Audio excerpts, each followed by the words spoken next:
ओम शांति। आज 10 तारीख है, सद्गुरुवार है।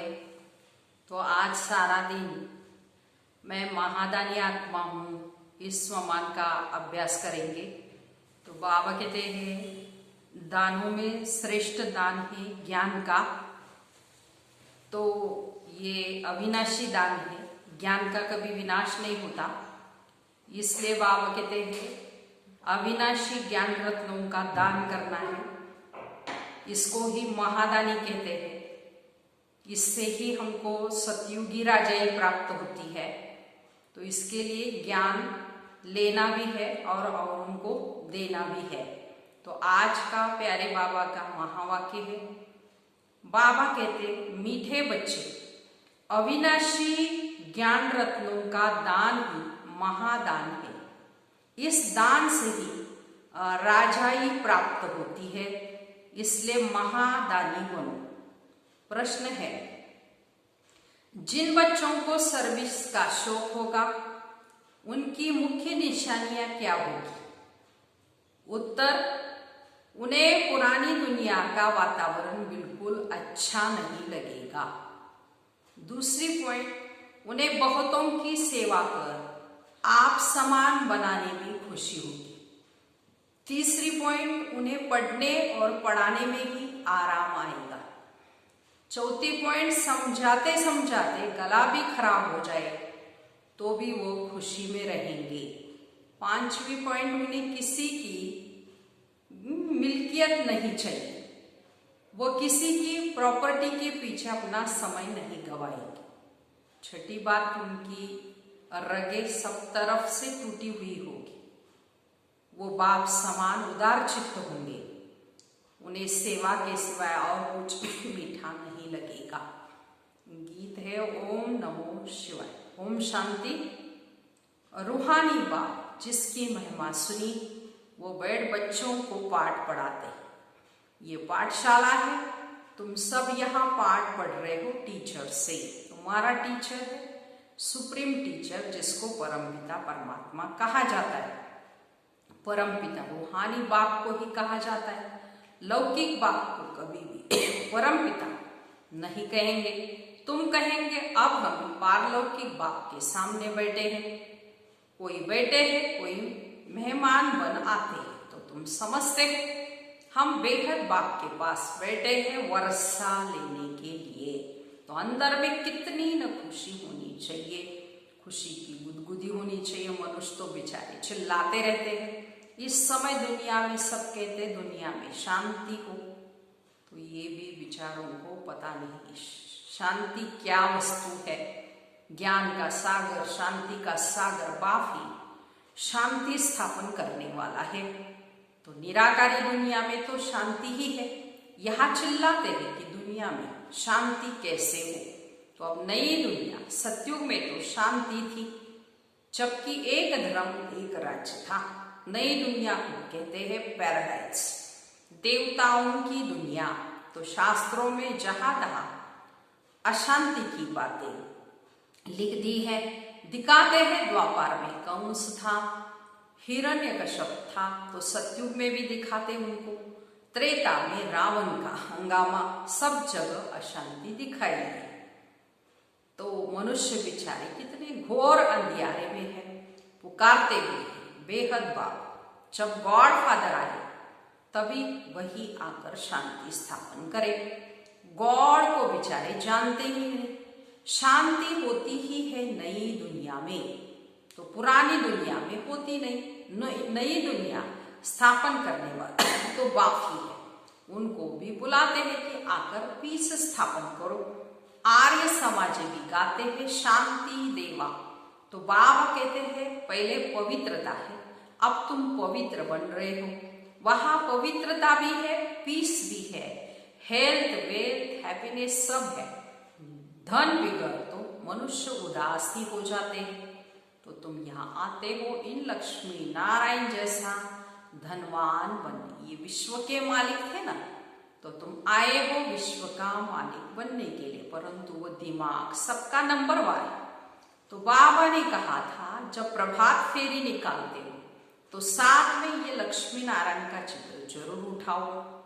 तो ऐसे युक्ति रचो। तो अभी बच्चों को बाप कहते हैं बच्चों की बुद्धि पारस बुद्धि बननी की अजू इस समय अजून तमो प्रधान से रजो तक गए हैं। तो अभी सतो प्रधान तक जाना है।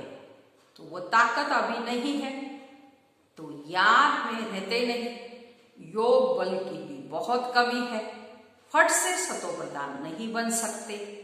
ये जो गायन है सेकंड में जीवन मुक्ति, तो वह तो ठीक है। तो तुम ब्राह्मण बने हो तो जीवन मुक्त बन ही गए। फिर जीवन मुक्ति में भी सर्वोत्तम मध्यम कनिष्ठ होते हैं। जो बाप का बनते हो तो जीवन मुक्ति मिलती जरूर है। तो भल बाप का बन, फिर कई तो बाप को छोड़ भी देते हैं तो भी जीवन मुक्ति जरूर मिलेगी। स्वर्ग में झाड़ू लगाने वाले बन जाए, स्वर्ग में तो जाएंगे ना, लेकिन बाकी पद कम मिल जाता है। बाबा अविनाशी ज्ञान देते हैं जिसका वो विनाश नहीं होता कभी। यह अविनाशी बीज है ज्ञान का। बच्चों के अंदर में खुशी के ढोल बजने चाहिए। यह हाय हाय होने के बाद फिर वाहा वाहा होनी है। तो तुम अभी ईश्वरीय संतान हो, फिर बनेंगे दैवी संतान। तो इस समय तुम्हारी ये जीवन हीरे तुल्य है। तो तुम भारत की सर्विस कर भारत को पीसफुल बनाते हो। वहां पवित्रता सुख शांति सब रहती है। ये जीवन तुम्हारा देवताओं से भी ऊंच है। तो अभी तुम रचता बाप को और सृष्टि चक्र को जानते हो। कहते हैं ये त्योहार आदि परंपरा से चले आते हैं, परंतु कब से ये कोई भी नहीं जानते। समझते हैं जब से सृष्टि शुरू हुई तो रावण को जलाना आदि परंपरा से चला आता। कहते अब सतयुग में तो रावण होता नहीं, वहां कोई भी दुखी नहीं, इसलिए गॉड को भी याद नहीं करते। यह सब गॉड को याद करते रहते, समझते हैं गॉड ही विश्व में शांति करेंगे। इसलिए कहते आकर रहम करो, हमको दुख से लिबरेट करो। तो बच्चे ही बाप को बुलाते हैं।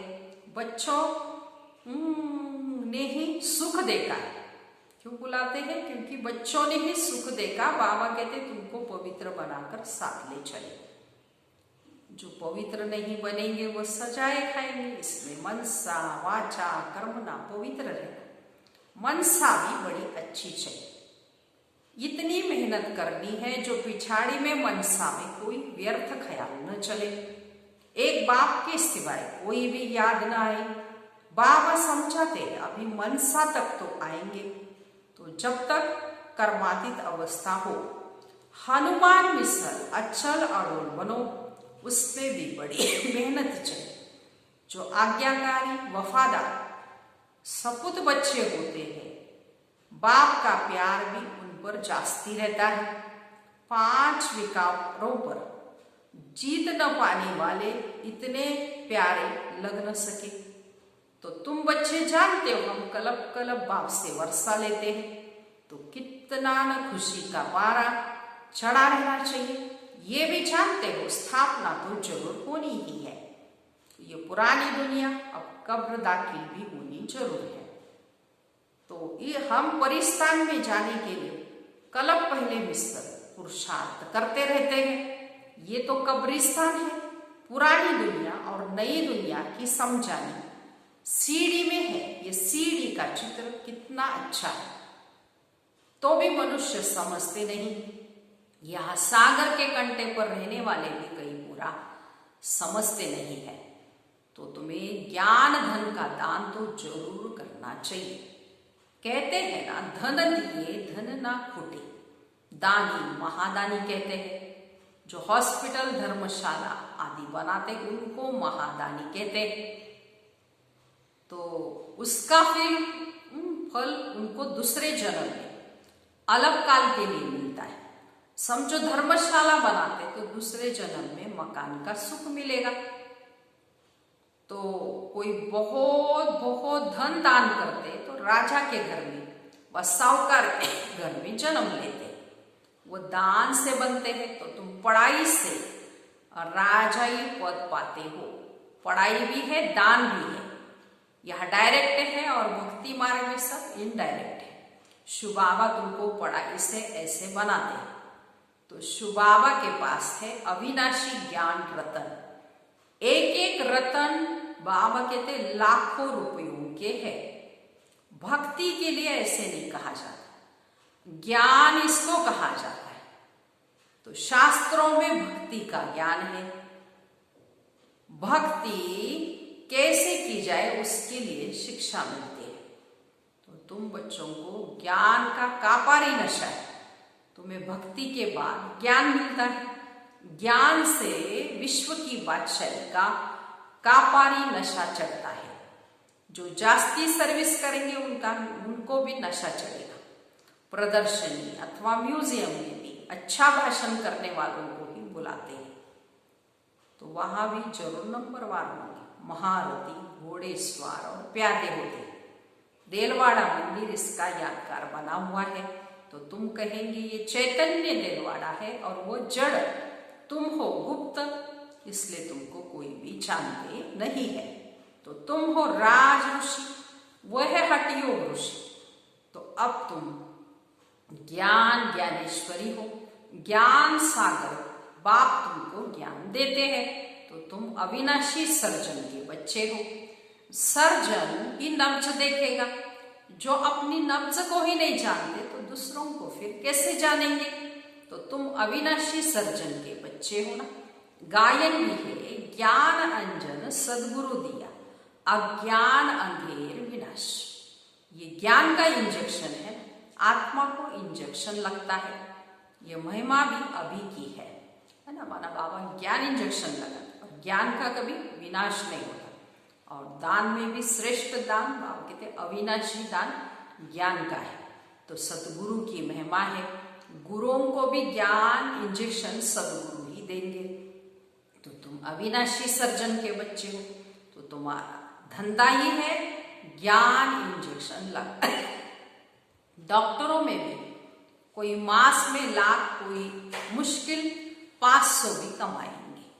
तो नंबरवार एक दो के पास जाते हैं ना, तो हाई कोर्ट, सुप्रीम कोर्ट में जजमेंट मिलती है। फांसी पर चढ़ना है, फिर प्रेसिडेंट पास अपील करते हैं तो वो माफ कर देते हैं। तो तुम बच्चों को भी नशा रहना चाहिए, उदार चित्त होना चाहिए। इस भागीरथ में बाप प्रवेश हुआ है तो इनको बाप ने उदार चित्त बनाया है। खुद तो कुछ भी कर सकते हैं, वो इसमें आकर मालिक बन बैठा है। चलो ये सब भारत के कल्याण के लिए लगाना है। तो तुम धन लगाते हो भारत के कल्याण के लिए। कोई पूछे खर्चा कहाँ से लाते हो, तो बोलो हम अपने ही तन मन धन से सर्विस करते हैं। हम राज्य कैसे करेंगे, तो पैसा भी हम ही लगाएंगे ना। तो हम अपना ही खर्चा करते हैं। तो हम ब्राह्मण श्रीमत पर स्थापना करते हैं। जो ब्राह्मण बनेंगे वही खर्चा करेंगे। शूद्र से ब्राह्मण बने फिर देवता बनना है। तो बाप तो कहते सब चित्र ऐसे ट्रांसलाइट के बनाओ जो मनुष्यों को कशिश हो। कोई को झट तीर लग जाए, कोई जादू के डर से आएंगे भी। मनुष्य से देवता बनना ये जादू है। भगवान वाच मैं तुमको राजयोग सिखाता हूं। हठ योगी कभी राजयोग सिखा न सके। तो ये बातें अब तुम समझते हो। तुम मंदिर लाए बन रहे हो। इस समय ये सारी विश्व बेहद की लंका है। सारे विश्व में रावण का राज्य है। बाकी सत्युग त्रेता में ये रावण आदि कैसे हो सकते। द्वापर के बाद रावण का राज्य होता है। तो बाबा कहते हैं अभी जो सुनाता हूं वो सुनो। इन आंखों से कुछ देखो नहीं, ये पुरानी विनाश होनी है। इसलिए हम अपने शांति धाम सुख धाम को याद करते हैं। अभी हम पुजारी से पूज्य बन रहे। तो ये नंबर 1 पुजारी थे, नारायण की बहुत पूजा करते थे ब्रह्मा बाबा। अब फिर पूज्य देखो खुद नारायण बन रहे हैं। तो तुम भी पुरुषार्थ कर ऐसा बनते हो। तो राजधानी तो चलती है, जैसे king Edward the first, second, third चलता है, तो बाबा कहते तुम सर्वव्यापी कहकर हमारा तिरस्कार करते आए, फिर भी हम तुम्हारा उपकार करता हूं। ये खेल ही ऐसा वंडरफुल बना हुआ है, पुरुषार्थ जरूर करना है। कल पहले जो पुरुषार्थ किया वो ड्रामा अनुसार अभी भी करेंगे। जिस बच्चे को सर्विस का शौक रहता है उनको रात दिन यही चिंतन रहता है। तो तुम बच्चों को बाप से रास्ता मिला है, तो तुम बच्चों को सर्विस बिगर और कुछ अच्छा नहीं लगता, दुनियावी वातावरण भी अच्छा नहीं लगता। सर्विस वालों को तो सर्विस बिगर आराम ही नहीं। टीचर को पढ़ाने में मजा आता है। अब तुम बने हो बहुत ऊंच टीचर, तुम्हारा धंधा ही है, तो जितना अच्छा टीचर बहुतों को आप समान बनाएंगे, उनको इतना इजाफा भी मिलता है, तो उनको पढ़ाने बिगर आराम नहीं आएगा। प्रदर्शनी आदि में रात को 12 बजे बज जाते हैं तो भी उनको खुशी होती, थकावट नहीं होती, गला खराब हो जाता है तो भी खुशी में रहते हैं। तो ईश्वरीय सर्विस है, ये बहुत ऊंच सर्विस है, उनको फिर कुछ भी मीठा नहीं लगता है। कहेंगे हम ये मकान आदि लेकर भी क्या करेंगे, हमको तो पढ़ना है, ये सर्विस करनी है। मिल्कियत आदि में खिटपिट देखेंगे तो कहेंगे ये सोना ही किस काम का जो कान काटे। तो सर्विस से तो बेड़ा पार हो रहा है। तो बाबा कहते हैं मकान भी भल उनके नाम पर, बीके को तो सिर्फ सर्विस करनी है। तो इस सर्विस में कोई बाहर का धंधा अच्छा नहीं लगता। कोई की तो रग जाती है, कोई की रग टूटी हुई रहती है। तो बाबा कहते हैं मन मना हो तो तुम्हारे विकर्म विनाश होंगे। बाबा कहते हैं बहुत मदद मिल जाती है, इस सर्विस में लग जाना चाहिए, इसमें आमदनी भी बहुत है। तो मकान आदि की बात नहीं, मकान दे और बंधन डाले तो ऐसे लेंगे ही नहीं। जो सर्विस नहीं जानते वो अपने काम, बाबा कहते हैं अपने काम के नहीं। टीचर आप समान बनाएंगे, नहीं बनते तो वो क्या काम के, हैंड्स की बहुत जरूरत रहती है। इसमें भी कन्याओं माताओं की जास्ती जरूरत रहती है। बाबा समझाते, बाप टीचर भी है, बच्चे भी टीचर चाहिए ना। ऐसे नहीं कि टीचर और कोई काम ही नहीं कर सकते, सब काम करना चाहिए। माना ऑलराउंडर होना चाहिए बाप के। तो देहाभिमान नहीं होना चाहिए, ऐसे नहीं पढ़ा रहे तो फिर कोई काम नहीं करेंगे, तो सब काम करने चाहिए। अच्छा, मीठे मीठे सिकिलते बच्चों पर माता पिता बाप दादा का याद प्यार और गुड मॉर्निंग। रूहानी बाप की रूहानी बच्चों को नमस्ते। हम रूहानी बच्चों की रूहानी माता पिता बाप दादा को याद प्यार, गुड मॉर्निंग और नमस्ते। अभी सारी मुरली का धारणा के लिए मुख्य सार सुनेंगे। पहली पॉइंट, दिन रात सर्विस के चिंतन में रहना है और सब रगे तोड़ देनी है। सर्विस के बिगर आराम नहीं, सर्विस कर आप समान बनाना है। दूसरी पॉइंट, बाप समान उदार चित्त बनना है, सबकी नब्ज देख सेवा करनी है, अपना तन मन धन भारत के कल्याण में लगाना है, अचल अडल बनने के लिए आज्ञाकारी वफादार बनना है। आज का वरदान है अंतर्मुक्ता की गुफा में रहने वाले देह से न्यारे देही भव। जो पांडवों की गुफाएं दिखाते हैं वो यही अंतर्मुक्ता की गुफाएं हैं।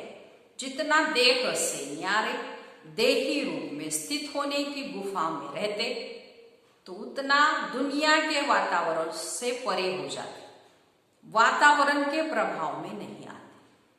जैसे गुफा के अंदर रहने से बाहर के वातावरण से परे हो जाते, ऐसे यह अंतर्मुक्ता की गुफा भी सबसे न्यारा बना देती है और बाप का प्यारा बना देती है। और जो बाप का प्यारा है वो सदा सबसे न्यारा हो जाता है। ऐसे सारा दिन अंतर्मुक्ता की गुफा में रहना है तो देह से न्यारे देही बन जाएंगे। स्लोगन है, साधना बीज है और साधन उसका विस्तार है। विस्तार में साधना को छिपा नहीं देना है। अच्छा, ओम शांति।